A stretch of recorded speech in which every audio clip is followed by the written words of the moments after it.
culturelle, Stéphanie, c'était hier la grande finale de Chanteurs masqués et le mystère est enfin dévoilé.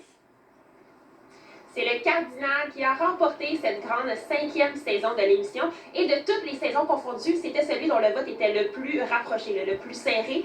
Et on peut vraiment dire que Steph Curry nous a offert des performances assez loin du achy breaky dance tel qu'on connaît. Ben voyons donc! Le grand gagnant de la 5e saison! C'est Steph Curry! De voir cette reconnaissance-là, à ce moment donné-là de ma vie, ça a été quelque chose d'assez spécial. Je ne m'attendais plus. Ça fait 32 ans, ce succès-là, avec les breakdance. Et puis j'étais tellement étiqueté à cette image-là. On a eu du fun à faire ça, mais tout de même, le fait que être caché derrière ce masque-là m'a permis de montrer une autre facette que peut-être sans le masque, ça n'aurait pas eu le même impact. Mais alors c'est quelque chose d'extraordinaire. Ce qui m'a surpris aussi, c'est de voir sur les réseaux sociaux, puis de voir que les gens m'avaient reconnu. Ça m'a surpris.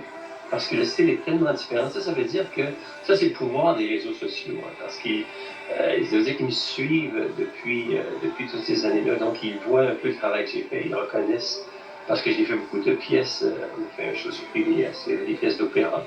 Il y avait des pièces plus demandantes vocalement.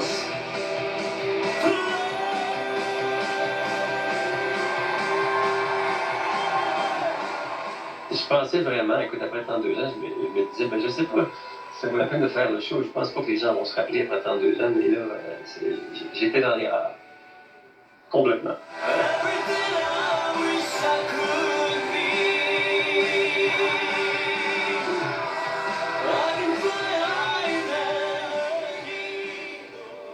Après son passage à l'émission, il nous dévoile Le Rêve Impossible, une autobiographie et un album souvenir dans le style du Cardinal que vous avez vu dans l'émission.